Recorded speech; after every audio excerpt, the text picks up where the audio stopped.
Harry Styles released his solo album today, and Directioner fangirls aren't the only ones excited about it. A group of older men are really vibing with Harry's Bowie-inspired redirection, no pun intended. But with these new fans, we're seeing a lot of dismissive, sexist commentary about his original Fangirls, which is pretty messed up. So we're here to take the naysayers down a notch on Pop Feminist, Teen Vogue's new show dissecting pop culture through an intersectional feminist lens.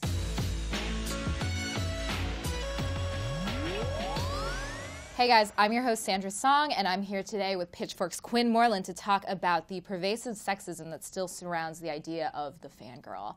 Hey Quinn, welcome to the show. Hi, thanks for having me. Yeah, of course. So on Pitchfork, I know you guys have been covering Harry ahead of his new release a lot. So what sort of comments have you been seeing? I would say a lot of people have been pretty dismissive.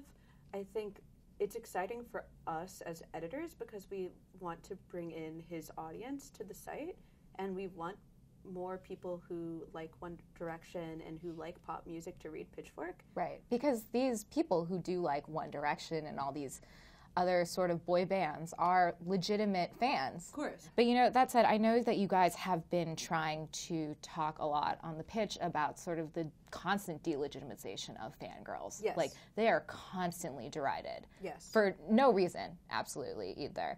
Why do you think that this is important? I think for whatever reason, people still don't take teen girls' opinions seriously. Right. I mean, which is wrong and messed up. And we want to see that music being taken seriously. Like, I think there's nothing better than reading, like, a critical look at Justin Bieber.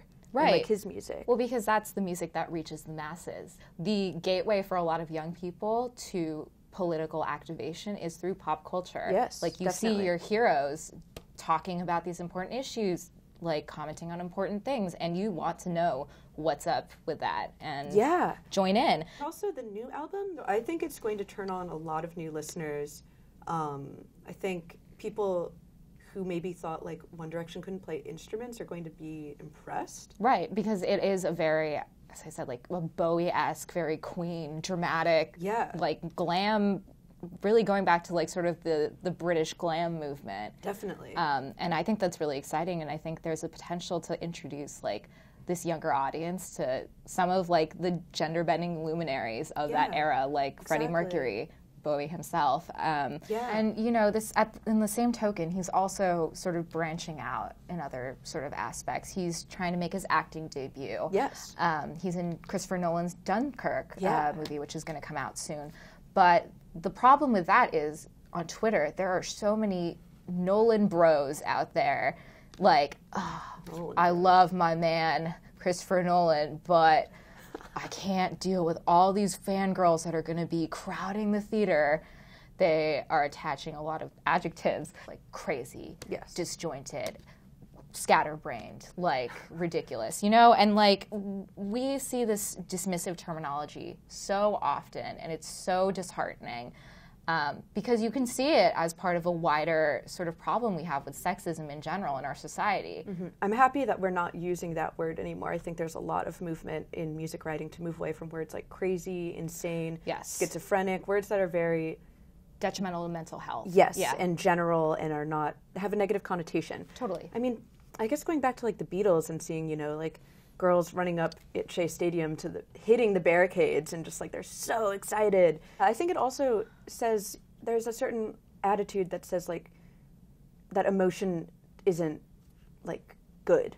Right. That like loving something and being excited about something, like you said earlier, like that's awesome. Like there's nothing more powerful than being at a concert and feeling like, you know, you're just part of this energy. Right. So, you know, recently Harry was on the cover of Rolling Stone, and he said, how can you say young girls don't get it? They're our future. You know, they're our future doctors, lawyers, mothers, president, teenage girl fans. They don't lie.